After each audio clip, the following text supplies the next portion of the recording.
ರಾಜ್ಯದಲ್ಲಿ ಸದ್ಯ ಶಾಸಕರ ವಿದೇಶಿ ಪ್ರವಾಸದ ಬಗ್ಗೆ ಬಹಳಷ್ಟು ಚರ್ಚೆ ಆಗ್ತಿದೆ. ಈ ಬಗ್ಗೆ ಮಾತಾಡೋದಕ್ಕೆ ವಿಧಾನಸಭಾ ಸ್ಪೀಕರ್ ಆದಂಥ ಯುಟಿ ಖಾದರ್ ಇದ್ದಾರೆ. ಅವ್ರ ಜೊತೆ ಮಾತಾಡಿಸ್ತಾ ಹೋಗ್ತೀನಿ. ಸದ್ಯ ಶಾಸಕರ ವಿದೇಶಿ ಪ್ರವಾಸದ ಬಗ್ಗೆ ಚರ್ಚೆ ಆಗ್ತಿದೆ.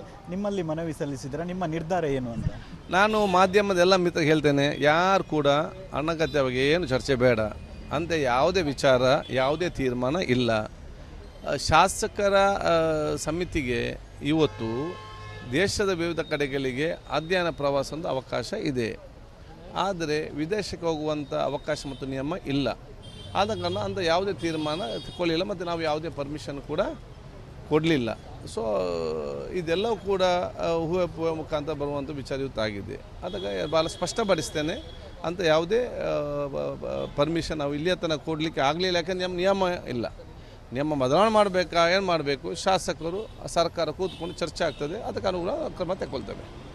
ಮನವಿಯಲ್ಲಿ ಏನು ಹೇಳಿದ್ದಾರೆ ಸರ್? ಸರ್ಕಾರದ ಖರ್ಚಲ್ಲಿ ಹೋಗುದು ಅಥವಾ ಸ್ವಂತ ಖರ್ಚಲ್ಲಿ ಹೋಗುದೇ? ಇಲ್ಲ, ಸ್ವಂತ ಖರ್ಚಿನಲ್ಲಿ ನಾವು ಈಗಾಗಲೇ ಅವ್ರು ಹೇಳಿದ್ದೇವೆ, ಸ್ವಂತ ಖರ್ಚಿನಲ್ಲಿ ಯಾರಿಗೆ ಕೂಡ ಹೋಗ್ಬೋದು. ಸರ್ಕಾರದ ಖರ್ಚಿನಲ್ಲಿ ಹೋಗಲಿಕ್ಕೆ ನಮಗೆ ನಿಯಮ ಇಲ್ಲ. ಇದರ ಬಗ್ಗೆ ನಾವು ಮುಖ್ಯಮಂತ್ರಿ ಮಧ್ಯೆ ನಾವೆಲ್ಲ ಚರ್ಚೆ ಮಾಡ್ತೇವೆ, ಸರ್ಕಾರ ಜೊತೆ ಚರ್ಚೆ ಮಾಡ್ತೇವೆ. ಚರ್ಚೆ ಇರುವುದೇನೆಂದರೆ ಸದ್ಯ ಬೆಲೆ ಏರಿಕೆ ಅಂತ ಇದಾಗ್ತಿದೆ, ಮತ್ತೊಂದು ಕಡೆ ಬರಗಾಲ ಇದೆ ಕೆಲವು ಕಡೆ, ಮತ್ತೊಂದು ಕಡೆ ಕೆಲವು ಕಡೆ ಹೆಚ್ಚಿನ ಮಳೆ ಆಗ್ತಿದೆ. ಇಂತಹ ಸಂದರ್ಭದಲ್ಲಿ ಈ ಒಂದು ಪ್ರವಾಸ ಬೇಕಿತ್ತ ಅನ್ನೋ ನೋಡಿ, ಅಲ್ಲಿ ಪ್ರವಾಸವೇ ಇಲ್ಲಲ್ಲ. ನೋಡಿ, ಅಲ್ಲಿ ಪ್ರವಾಸವೇ ಯಾವುದು ಕೂಡ ಇಲ್ಲ ಮತ್ತು ಸರ್ಕಾರದಲ್ಲಿ ನಿಯಮ ಕೂಡ ಇಲ್ಲ. ನಿಯಮವಿದ್ದರೆ ಹೋಗಲಿಕ್ಕೆ ಹೊರಟಿದ್ದರೆ ಈ ಟೈಮಲ್ಲಿ ಹೋಗಬೇಕಾ, ಬೇರೆ ಟೈಮಲ್ಲಿ ಹೋಗ್ಬೋದು, ಎಲ್ಲ ಕೂಡ ಆಲೋಚನೆ ಇವತ್ತು ಮಾಡ್ಬೋದು. ನಾನು ಕೇಳುವಂಥದ್ದು, ನೀವು ಶಾಸಕರನ್ನು ವೈರಿ ತನಕ ನೋಡಬೇಡಿ. ಶಾಸಕರು ನಿಮ್ಮ ಮಿತ್ರರು ಮತ್ತು ಕುಟುಂಬದ ಥರ ನೀವು ನೋಡಿ. ಎಲ್ಲ ವರ್ಗದವರು ಕೂಡ ಅಂತಾರಾಷ್ಟ್ರೀಯ ಮಟ್ಟಕ್ಕೆ ಅದಕ್ಕೆ ಸ್ಟಡಿ ಟೂರು, ಟ್ರೈನಿಂಗ್, ಅದಕ್ಕೆ ನಾವು ಬೇರೆ ಬೇರೆ ದೇಶ ಕಳಿಸ್ತೇವೆ. ಎಲ್ಲ ಡಿಪಾರ್ಟ್ಮೆಂಟ್ನವರು ಹೋಗ್ತಾರೆ, ಕೆಲವು ಮಾಧ್ಯಮದವರು ಹೋಗುವ ವಿಚಾರ ಕೂಡ ಇವತ್ತು ಇದೆ. ಈ ಶಾಸಕರಿಗೆ ಹೋಗೋ ಏನು ಇಷ್ಟು ನೋವು ಜನರಿಗೆ? ಶಾಸಕರ ವೈದ್ಯರ ಯಾಕೆ ಕಾಣ್ತೀರಿ? ಅವರು ಕೂಡ ಮನುಷ್ಯರಲ್ವಾ? ಎಷ್ಟೋ ಶಾಸಕರಿಗೆ ಸವಲತ್ತು ಕೊಡುವಾಗ ಭಾಳಷ್ಟು ಅಲ್ಲಿ ನಷ್ಟ ಆಗ್ತಾ ಉಂಟು, ಇಲ್ಲಿ ನಷ್ಟ ಆಗುತ್ತೆ. ಬೇರೆ ಎಷ್ಟು ನಷ್ಟ ಆಗೋದು ಕೂಡ ಯಾರು ಕೇಳುವವರಿಲ್ಲ. ಆದರೆ ಶಾಸಕರ ಪರಿಸ್ಥಿತಿ ನಿಮ್ಗೆ ಅರ್ಥ ಮಾಡಿದ್ದೀರಾ? ಅಧಿಕಾರದಿಲ್ಲದ ಗೊತ್ತಾಗೋದಿಲ್ಲ, ಆ ಕಡೆ ಈ ಕಡೆ ಓಟಾಡ್ತಾ ಇರ್ತಾರೆ. ಅಧಿಕಾರ ಹೋದ ನಂತರ ಆಸ್ಪತ್ರೆ ಅಡ್ಮಿಟ್ ಆದರೆ ಅವರ ಬಿಲ್ ಕಟ್ಟಲಿಕ್ಕೆ ಅವ್ರಿಗೆ ಕಷ್ಟ ಆಗ್ತದೆ. ಅವರ ಹೆಂಡತಿ ಮಕ್ಕಳ ಆರೋಗ್ಯ ಮತ್ತು ಶೈಕ್ಷಣಿಕ ಸಂಬಂಧಪಟ್ಟ ಎಷ್ಟೋ ಕಷ್ಟ ಆಗ್ತದೆ.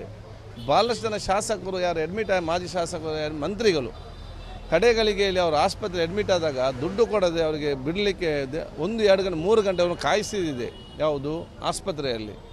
ಆದಾಗ ನೀವು ಶಾಸಕರು ಮನುಷ್ಯ ಅವ್ರಿಗೆ ಗೌರವಪೂರ್ವಕವಾಗಿ ಜೀವನ ಮಾಡಬೇಕಲ್ಲ. ಅದು ಶಾಸಕರ ವೈರಿ ಥರ ಕಾಣಬೇಡಿ. ನೀವೆಲ್ಲ ಟೋಟಲ್ ಖರ್ಚು ಹಾಕಿದರೂ ಕೂಡ ಶಾಸಕ ಖರ್ಚಾಗುವಂಥದ್ದು ಏನಾದ್ರು ನೀವು ಟೋಟಲ್ ಖರ್ಚು ಹಾಕಿದರೆ ಅವ್ರು ಮಾಡುವಂಥ ಸೇವೆ 24 ಗಂಟೆ ಸರ್ವಿಸ್. ಯಾವುದಾದ್ರು ಗೌರ್ಮೆಂಟ್ ಇದರಲ್ಲಿ ಕೆಲವರಿಗೆ 1.5 ಲಕ್ಷ 2 ಲಕ್ಷ ಇವತ್ತು ಸ್ಯಾಲರಿ ಇದೆ. 24 ಗಂಟೆ ಕೆಲಸ ಮಾಡ್ತಾರೆ.